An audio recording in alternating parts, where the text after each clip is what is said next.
All right. Good morning, everyone. Welcome back to another Nonprofit Enthusiast Live. I am so excited to have Miss Debbie Pedraza back on with us again. Good morning. Morning.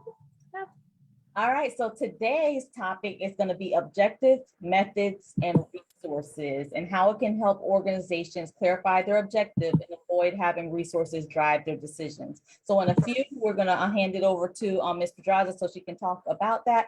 But before we get started, I just want to give you a reminder to invite your friends to the Facebook group so they can tune in to this live. If you all, if they're already members of the group, you could just tag them in the chat box. If you're catching us on replay, give us a hashtag replay. We love to see those that come back and watch the replay. And while we wait for others to join, just give us a hey, good morning, so we know that you are tuned in. Also, I want to thank Lush Design Studio, who is our sponsor for Nonprofit Enthusiast Live this month and came on last week and talked about branding. So thank you again for your support, as this is actually our last session for the month on processes and systems. So thank you, Lush Design, for that. We're going to give it a few minutes for others to join. And I know we hopped a little bit earlier. That way we can jump right into talking about OMR today.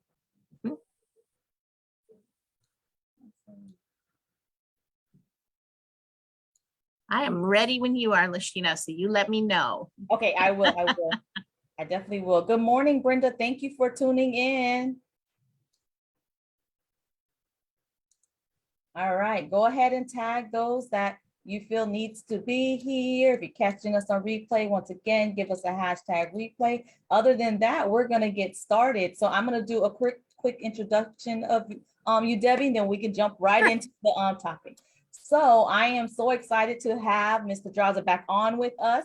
She is a graduate of Florida Public Schools and the University of Pennsylvania and has spent the last 25 years in educational fundraising and development, actively participating on teams that have raised more than $110 million for educational institutions in Massachusetts, Maryland, and Florida.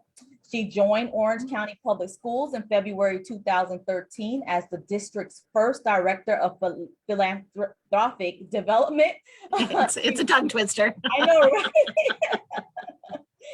A word that I use all the time and I get trapped in the past. Okay, she worked closely with the Foundation for Orange County Public Schools to secure resources to implement district-wide initiatives. In 2016, she was named Senior Director of the Foundation, then Executive Director in 2020. She is a former United Way of Caroline County board member and a longtime member of the Council for Advancement and Support of Education. And she served 3 years as VP Education on the Board of Directors for the Central Florida chapter of the Association of Fundraising Professionals. She is a member of the Edith Bush Institute for Nonprofit Leadership, 100 Women Strong, and the Fellowship of Women Leaders. She's also a certified Tetra MAP facilitator and trained in group dynamics, which was the last conversation that you came on and joined us with. Lives here in Orlando with her husband, Abraham, a designer, engineer, and consultant, and their son, David. And last but not least, she is an OCPS volunteer. So thank you so much, Debbie, for taking some time out of your day to talk to us about OMR. So I'm gonna hand it over to you to kick off the conversation, and I'll also pull up the screen as well. Terrific, thank you. Well, OMR is actually a brainstorming method, but it's also a mindset. So if you get this kind of straight in your head, it's a way to use, it's a tool that you can use over and over and over again to avoid having resources drive the results of what you are looking for. Many, many times, especially for nonprofits, it's very common that we get stuck where resources are determining what we're going to do. We'll say, well, we want to do X, but we only have so many dollars or so many people to do it. This brainstorming method and these guiding questions can help you avoid letting just resources drive and really get you to your highest possible potential. So let me walk you through what some of these guiding questions are first, but really the goal is not to decide on the methods you're going to use, or even discuss the resources until everybody is in agreement on the outcomes that you want to accomplish. If you don't agree on outcomes first, it's also really easy to end up with competing agendas, right? Where if, especially if you've never discussed it. So you want to make sure everyone is clear at the outset of what the outcome is that you're looking for. And you can see the guiding questions here on the screen. What is your desired income? What results are we looking for? What will success look like? And, you know, how are we going to know when we get there is not on here, but that goes along with what will success look like. Making sure, and what is our purpose? Making sure that everyone is clear, not on outputs, not what we're going to do, but how we are going to create change and impact for our community, for our the folks that we serve, for our constituents, whatever that might be. So, and let me just say a brief word on outcomes versus outputs, because especially if you're new or a small nonprofit, sometimes it's really challenging to discern between those two. So if you are, let's say you're a soup kitchen and you are reporting to your funders, we served 3,000 meals a month in the evenings, this, you know, consistently all year long. That's an output. That's what you did. Those were your activities, and it's important to count those. But the outcome is going to be about how you reduced hunger in the community. Did hunger decrease? How do you know? And was that is your desired outcome to serve 3,000 meals, or is it to reduce hunger? So that's what you've got to get very, very clear on. Once you have full agreement, 100% across the board on your outcomes, then you can brainstorm about how should we make this happen? What are those best possible methods? Being open to alternative methods too. And what kinds of systems or approaches do we want to use? Brainstorm all of them and then choose a few that you think you want to utilize before you talk about resources. Then you can talk about what's it going to cost in time, support, money, and what resources do you have? There are some interesting topics that people sometimes forget about.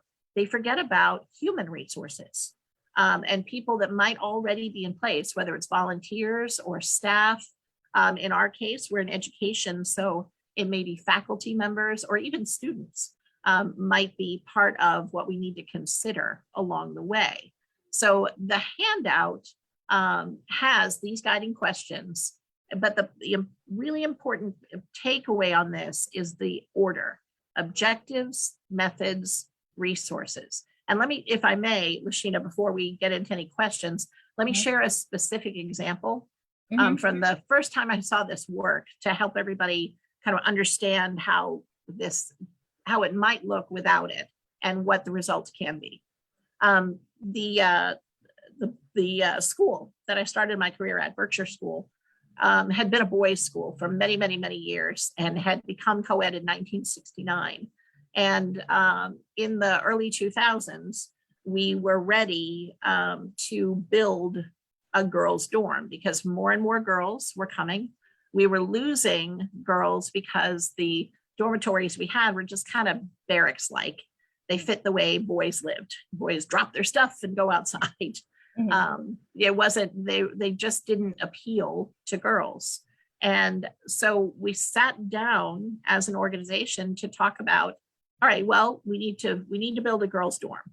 And of course, our business office said, well, we can identify $2 million out of the budget. So let's go find an architect who can do it for $2 million. That's letting resources drive. And our headmaster said, wait, hold on. I don't want to limit it to $2 million. What are we trying to do? What is success going to look like? And they came out with an agreement that actually what we want is a dormitory that girls will want to live in. Mhm. that are going to attract girls, that are going to make sure they have a meaningful experience while they're living at Berkshire School. And so the design that they ended up with, which was gorgeous, it allowed the furniture to move around. The girls had a room that was actually two. So if they wanted a study room and a sleeping room, or if they wanted two separate rooms, they could move their furniture around to do that. It grouped them in small groups on hallways, but had large community space where the girls could go. That design was a $10 million design. So we decided that was the method we wanted. Okay, well, now we need to talk about how do we find $10 million. Mhm. Then we talked about resources. So we knew we had 2 million that was already available. We started talking about, okay, we had a strong development office that could go out and raise these funds. We understood what the timelines were that we needed to meet. Who were we going to talk to? Well, we had parents of current students who were girls who might be interested in this. We had alumni, female alumni, who were now at a point in their working lives that they had capacity to do something like this and improve the experience of the girls coming behind them. Mhm. And we also had just other alumni who had daughters that they wanted to send, but they wanted to make sure that those were going to be, very powerful and meaningful experiences, and that the girls would really love it when they were there. So by the time we finished our campaign in working with these different groups that we'd all identified, we raised $20 million. So we built 2 dormitories Wow, that is in the end. Is that awesome? And yes. but we had to constantly keep coming back to, no, we're not going to cut corners on the design, because if we cut corners on the design, that will not meet our objective. It Mhm. will not meet the purpose. You got to keep that focus back. We've got to do outcomes first. We changed around a few methods as we went along, but we never abandoned or changed the design that we all agreed was the best way. It is what success would look like, that Mhm. design. So that's just one example. You can use it for many, many, many different conversations, but the goal is to always get that agreement first about outcomes and the objectives that you have. So I'll pause there to see if we have anything, because I have something else to add, but I'll wait. Do you have anything that we need to address? No, I love this. And I love the fact that, you talk about how OMR outcomes, methods and resources can be used across your organization in different ways, whether it's in marketing, fundraising, and any initiative that you have. This is a way to kind of lead the conversation. Can you talk a little bit about ways to introduce that? Like, let's say if your organization, you've been around for a while, you have your ways of doing your meetings. This is the framework that you use. How can you introduce this to your team? Yeah, one of the easiest ways we find in the work we do is when we serve schools, we serve departments across the district. So when a school or department comes to us with a new idea or something they want to address. So for example, our minority achievement office might talk with us about, we want to create a program for mentoring girls. Okay, well, what are the outcomes you're looking for? And what is success going to look like? How will we know when we get there? What are we going to be able to measure? And then, once we're very clear on that, is it really girls? Well, actually, we want it to be for girls of color. And we want to make sure that it is introducing them to successful women in the community. We want the really what we're looking for is something that helps them see themselves as successful in the future. That's different from just a mentoring program. What is that program going to create? What's its purpose? And what do you want? What objective are you trying to meet? So it's a great conversation starter. Anytime you're going to set up a new program, maybe build your team. So your objective is to have a new grant writer. Why is not so much about the grant writer's a method. What's your outcome that you're looking for? Well, we need to raise an additional $5 million a year. Well, a grant writer is one method you could use. There might be others, but why, and then digging into, tell me more about that 5 million. What's that going to do? Why 5 million? You keep driving at those questions till you're really clear on the desired outcome and why you need it. But it's that what will success look like is such a great guiding question in almost any area. New strategic plan, starting a new program, adding new staff, taking on something new that you've been asked to. Any of those areas of growth for your organization or you as a nonprofit, you can start with that. Start right there. You don't even have to tell people that you're using OMR. Got it. Just use the guiding questions. I'm like in that order, right? Yeah, you don't have to clue them in. You can just keep pushing on those questions and making sure everybody's in agreement. And you can even say, I want to make sure we're all in agreement before we move ahead, because this is so important to get clear. It's going to create the roadmap for where we go. And it's going to create our guardrails too, to make sure that we're where we need to be at all times and heading in the direction we want to go. Right. I love that. So it's more like a mindset, so to speak. Like, so whenever you're involved or just making a decision for your organization, you're thinking about the outcome first. You might not necessarily put it out there to everyone that we're going to do this exercise, because that can push some people away. They're like, I just want to hop right into the methods, or here's the resources that we have. But you can kind of, as a leader, back them up and kind of say, well, why are we doing this? And kind of really narrow that down, and then get into those methods and then the resources that you have available to help support that. Or you might find resources as well when you think about outcomes first. Exactly. And sometimes, you don't even have to question, why are we doing this? Although I think that is a really important first question. We'll talk about that in a second. But if you find that is, you're noticing people getting defensive, then I really like the what will success look like, so that people can start to envision that success. It helps you figure out what your message needs to be and your story. And it helps when, you yourself have a clear vision of how we're going to know that we really did get to what we were aiming at. What's it going to look like? What will success look like? Right. And then let your team talk, let your leadership talk to you about that. Yep. What about so I'm thinking about what if, so you're thinking, you're in this conversation, you all are about to take on this new initiative, you're asking these questions, what will success look like? What are we trying to do? At what point do you suggest this might not be worth pursuing?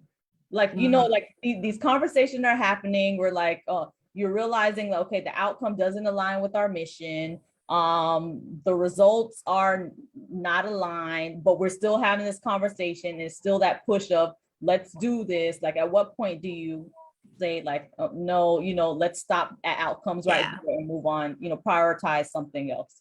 Well, I think you hit it right on the head, Lashina. If you're starting to notice that it doesn't align with your mission, that it doesn't align with your objectives as an organization that are outlined in your vision and mission, that's the time to say, and I would, if you just want to make the point without, stepping on toes, you can simply say, so let's talk about, how does this align to our mission as an organization? And let's make sure that we're staying in line with our vision and mission, that we're in our wheelhouse. So let's talk through that. People may have suggestions or ideas that will persuade you, but generally, if you know your organization and it's starting to go sideways, that's a great way to bring them back in. How does this align? Just ask the question and talk it through. This part of this brainstorming method or mindset, the outcomes part, is the one that's going to take the longest. Getting clear on that always takes the longest, because it can be difficult for people to articulate what it is that they're trying to do, what that purpose is. And it's worth the time to work through that, because again, when you have avoided competing agendas, that you've got clarity on that outcome and objective, it makes all the other conversations much easier to have. And you can always point back to it. So definitely write it down. Yes. Once you have it, once you've landed on it. And you can have more than one. Yeah. I love this because I think about, like nonprofits, there's so much different partnership opportunities, grant opportunities, all of that comes. And sometimes it's hard to decipher, okay, which one should I prioritize or which one should be going after without stretching ourselves thin. So if we think in that mindset of outcomes first, well, what is our outcomes? Does this align? Does this partnership, us getting together, align? Does it meet our mission? That helps you determine whether it's something to continue. So I love it. Yeah. How will it move us closer to our vision? How will it get, and if you have to choose, which one is going to move us faster towards our vision than another? Because you do have to find ways to prioritize. We can't be everything to everyone all the time. Though many of us try in this space. So yeah, absolutely. Love it. Okay. Yes. And that whole idea, the reason, and I wanted to share a book. So in addition to we have a brainstorming sheet that we can share with anybody who would like to have that has the sample questions. You can add your own to it. These are just getting you started. But one of the reasons why that outcomes conversation takes a little bit longer and why it's so important, I think, is addressed in Simon Sinek's book, Start With Why. And I think you've got a link to this. Yeah, I'm going to share the link. Yeah.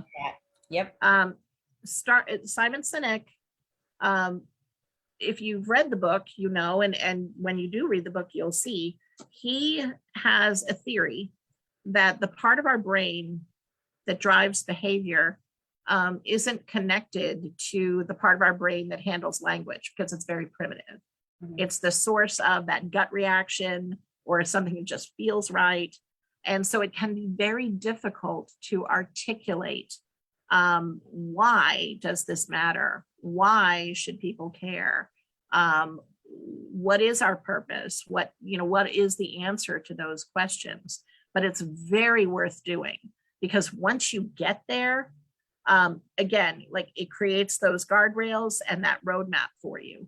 We did this with our own strategic planning, where we didn't start with vision and mission. We started with our why and seeing if we could get to it. What is our purpose? Why does it matter what we do? Why should people care? And it took us a while to get to it. We spent about 6 hours, in a row together, trying to get at this. Yeah. And, we had some goofy singing going on, we're just like, I myself, I was like, I'm channeling Whitney Houston, because the children are our future. I could sing it, but I couldn't say it, even though I knew it in my gut. Right. It's this idea, and for us, we landed on investing in our children today strengthens our entire community tomorrow. That's our purpose. That is our why. It drives everything we do.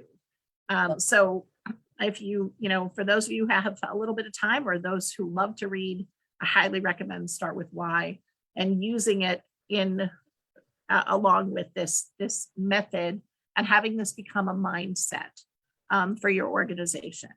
So it's always good to be clear and transparent with your board, with your team. And these are great questions to ask, so that you are using your resources as efficiently as possible and effectively as possible. Love it.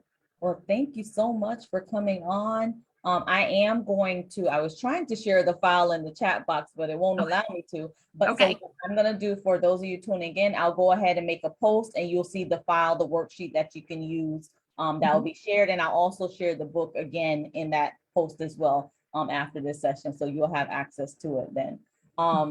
Anything else, Debbie, that you'd like to cover?